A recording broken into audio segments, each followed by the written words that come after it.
La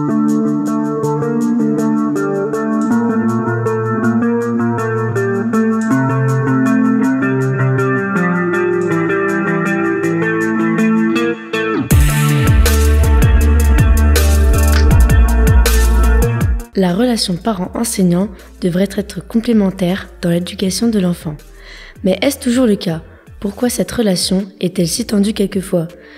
Comment réagir face à cela ? Pour tenter de répondre à ces questions, nous recevons Flora Piu, enseignante dans une classe de grande section CP. Bonjour Flora. Bonjour. Pour vous, en quoi le rôle des institutrices et des instituteurs est-il complémentaire à celui des parents dans l'éducation des jeunes enfants ? À l'école, dès le plus jeune âge, on enseigne des notions très complémentaires aux parents, comme par exemple les règles de vie, la politesse, et la coopération entre enseignants et parents est primordiale. On appelle ça même la coéducation. Ça dépasse la simple relation école-famille. L'éducation cloisonnée est néfaste pour l'enfant, qui ne sait plus qui écouter. Tous les enfants ne sont pas forcément faciles ou attentifs en classe. Comment faites-vous pour poser vos limites ? Alors les limites ne sont pas forcément les mêmes pour tous les enfants. On ne peut pas demander la même chose, surtout de nos jours, où l'attention est de plus en plus difficile pour certains. Mais les limites sont très importantes et les enfants en ont besoin. Est-ce que vous pouvez nous donner un exemple ? Alors en début d'année, on pose les règles de vie. Et si à un moment donné, un enfant dépasse ses limites, ne respecte pas ses règles, il est puni ou alors on discute de ce qu'il a fait et de ce qu'il ne faut pas recommencer à faire. Parfois, les enfants peuvent être impertinents, impolis ou même violents. Avez-vous une méthode qui vous permet de garder votre calme ?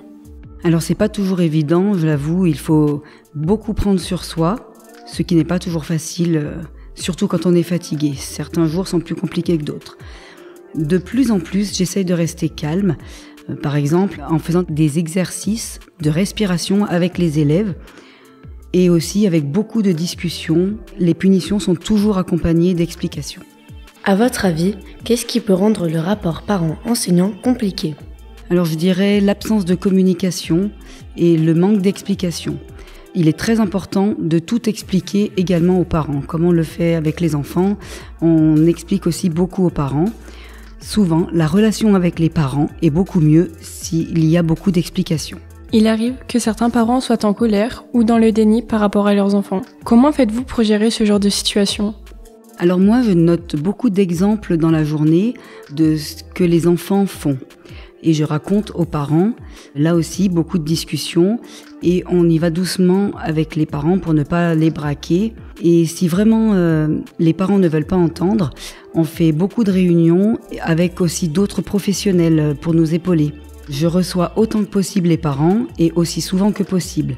Je propose aussi de leur faire rencontrer d'autres professionnels, que l'enfant soit suivi par des professionnels extérieurs à l'école. Certains parents peuvent ne pas réussir à canaliser leur enfant ou rencontrer des difficultés dans leur éducation. Comment faites-vous pour les aider ?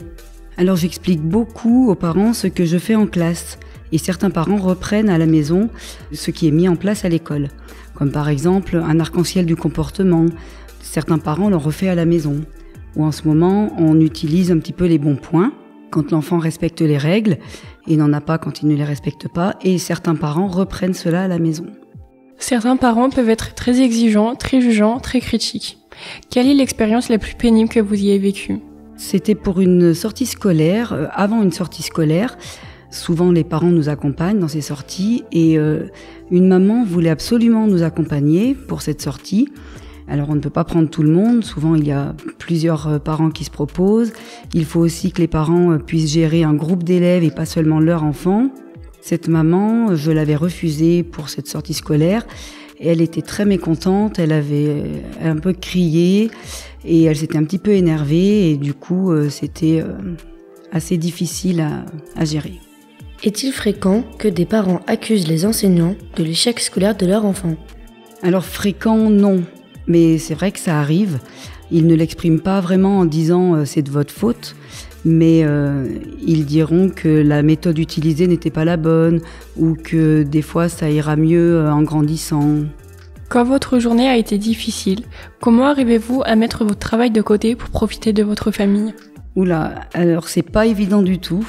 D'ailleurs, mes enfants m'ont souvent dit que je semblais fatiguée, que c'est difficile le soir, et quand ils étaient petits, quand j'avais les mêmes âges en classe et à la maison, c'était encore pire. Je n'avais pas vraiment de patience à la maison avec mes propres enfants, alors qu'à l'école, en général, j'en ai beaucoup. Donc c'est vrai que c'est assez difficile à gérer les deux. En tant que parent, quel regard portez-vous sur la façon dont les enseignants accompagnent la scolarité de vos enfants ?